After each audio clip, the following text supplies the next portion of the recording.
Flora Navarro often joked that running Rivergate's most sought-after wedding floristry was less about blossoms and more about diplomacy. Brides stressing over palettes, mothers quibbling over seating charts, grooms furtively negotiating budget ceilings. Every petal she arranged was an offering to peaceful coexistence. Nothing in 10 years of satin ribbons and sizzling nerves, however, prepared her for the blue roses or the scandal hidden in their ink-washed hearts. The request arrived on a Tuesday morning in late May, borne by a crisp envelope embossed with the city crest. Mayor Benedict's only daughter, Julia, was to be married at the end of the month in an event meant to signal not only the union of two families, but the ascent of the mayor's re-election campaign. Rare Aurora blue roses for the ceremony, the letter specified, imported directly from Rosendale Biotics in Utrecht. Flora had heard of them. Bioengineered blooms the colour of midnight caught in dawn, and rumoured to carry vitae watermarking, tiny, almost indiscernible insignias grown into the petals themselves, proof against counterfeits. Expensive, delicate, and famously difficult to obtain, exactly the sort of luxury a politician might flaunt.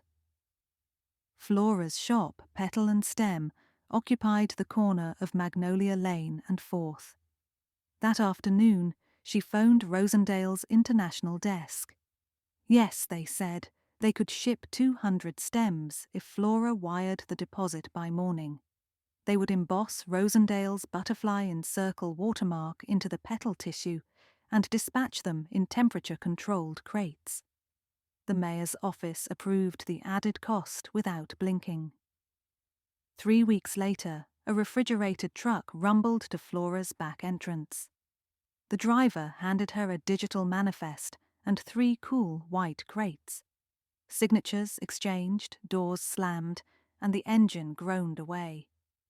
In her prep room, Flora unlatched the first crate, expecting the faint honey cedar scent Rosendale engineered into every Aurora blue. She inhaled and frowned. The fragrance was off, more chemical than botanical. She examined one bloom under daylight lamps.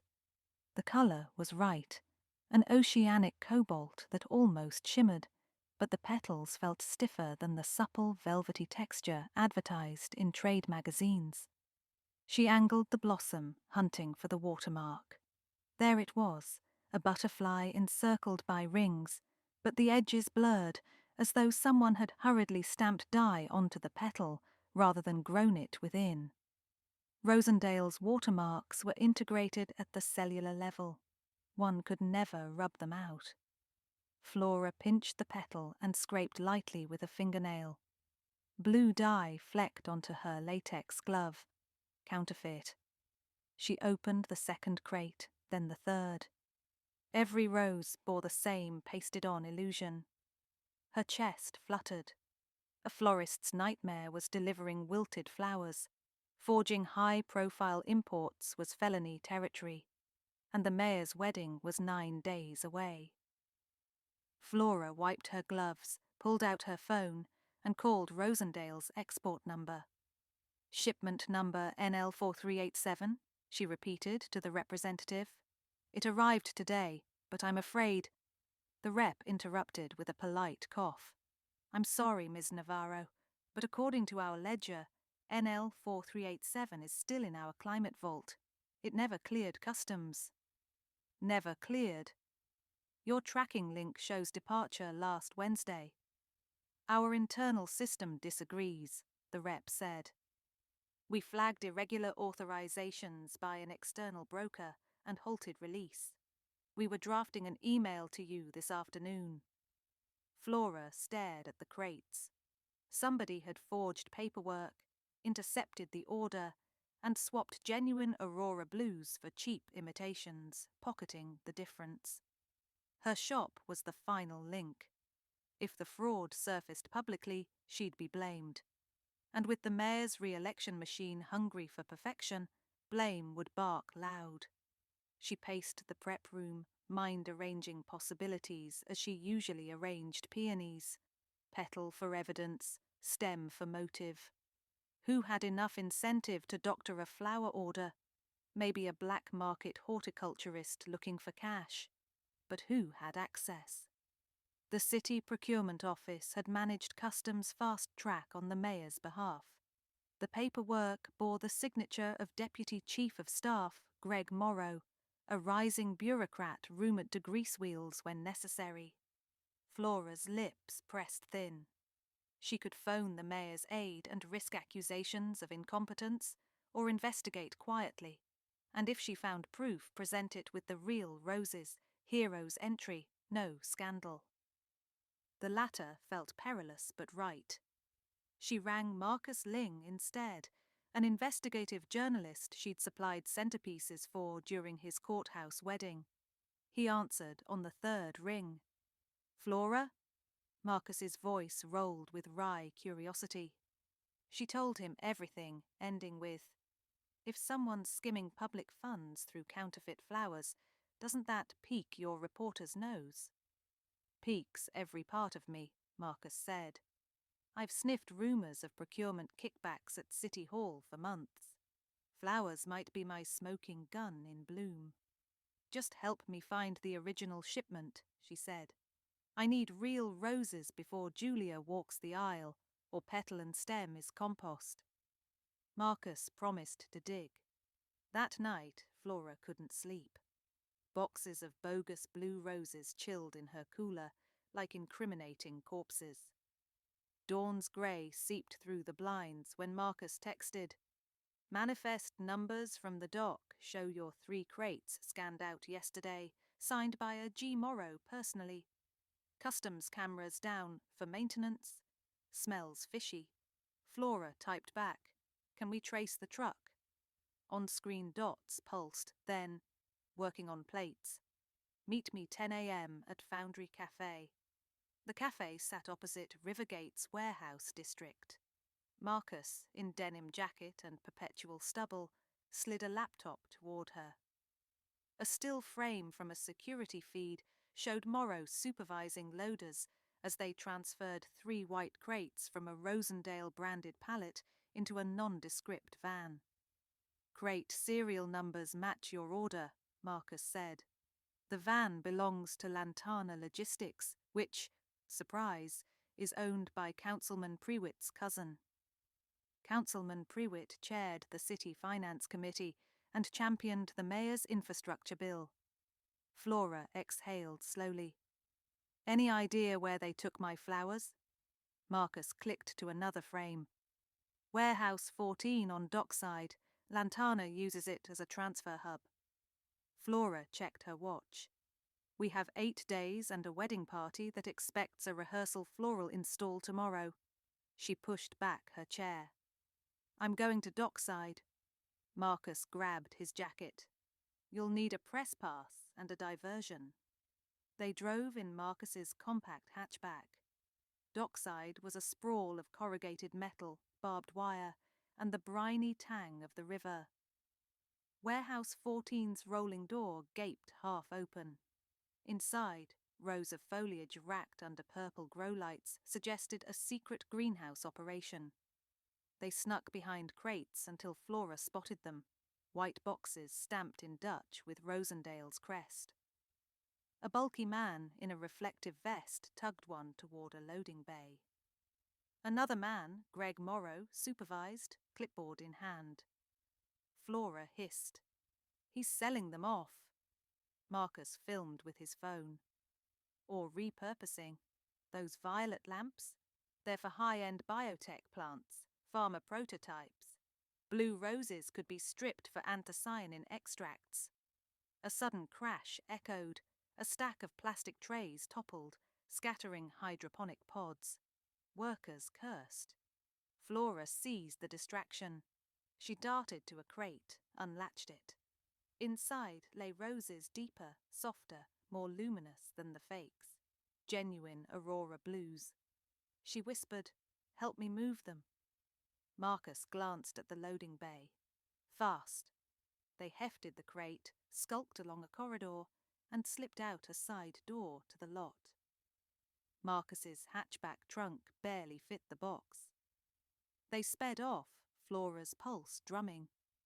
In the passenger seat, she cradled a rose. Under sunlight, the watermark shone crisp. Relief washed through her, until Marcus's phone lit with a call. "Unknown number," he muttered, answering via speaker. A smooth baritone. "Mr. Ling, City records show your press badge scanned at dockside an hour ago. I hope you haven't trespassed." It was Morrow. Marcus kept his tone casual. "Public property, sir." "Stay away from Lantana Logistics," Morrow warned. "Inventories are sensitive. We wouldn't want misinterpretations." Call ended. Marcus whistled. "He's rattled." Flora rubbed her forehead. "He'll notice a crate missing soon." "Then let's stay 2 steps ahead," Marcus said. "I'll cut the footage and loop in my editor. You prep for the rehearsal. Deliver those roses, prove authenticity, and keep receipts." Flora reached petal and stem by noon. She locked the genuine roses in a separate cooler, labelled "Fragile, do not touch." The fakes she left in the original crates, planning to return them to Lantana later as her own decoy. The rehearsal dinner was scheduled in the mayoral garden at dusk.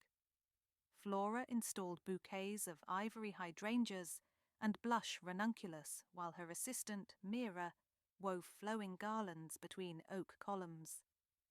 The aurora blues would remain hidden until ceremony day, a reveal timed for the bride's aisle walk.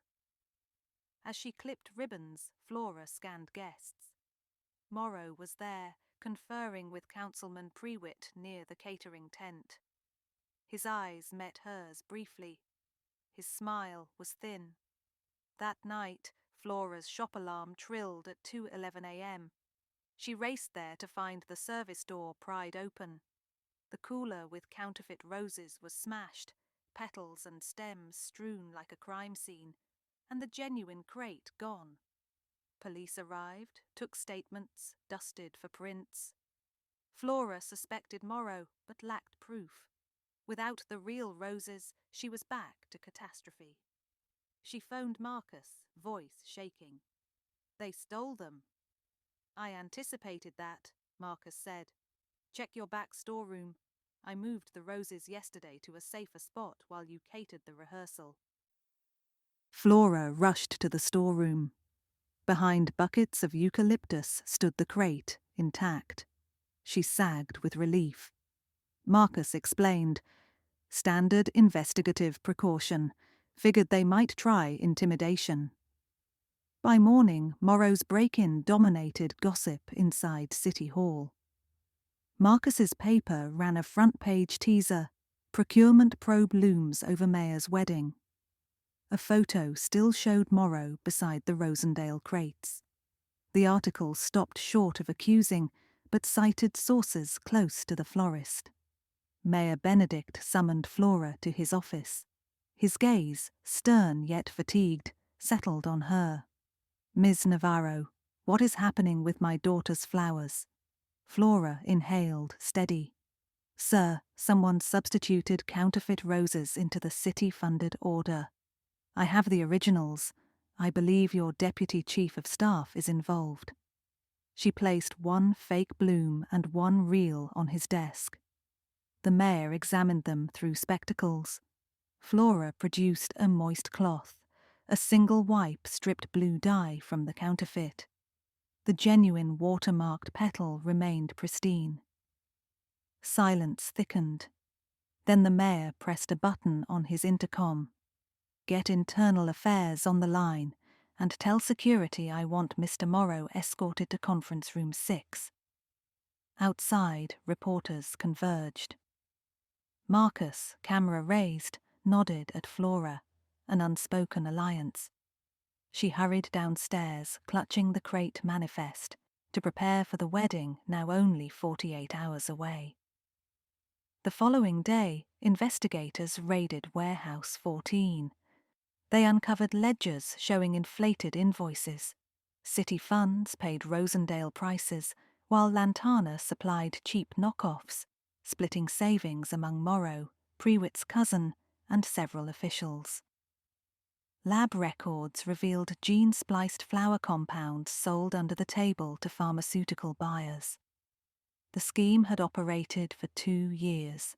Expensive orchids for state dinners, rare lilies for diplomatic brunches. Blue roses were simply the flashiest. Morrow was arrested exiting City Hall in handcuffs. Councilman Prewitt resigned by sundown. The mayor held a terse press conference vowing reforms. Through it all, Flora kept her head down, wiring stems and marking seating chart centerpieces. Ceremony morning arrived bright with gull song and camera crews. Rivergate Cathedral's nave filled with white drapery, amber light from stained glass, and the subtle perfume of thousands of blossoms. Flora's team lined the aisle with pedestals bearing snowy hydrangea mounds. Atop each mound, an aurora blue opened like twilight captured. Backstage, Julia Benedict, radiant in lace, clasped Flora's hands. "Mother says you saved the wedding." Her voice trembled gratefully. Flora smiled.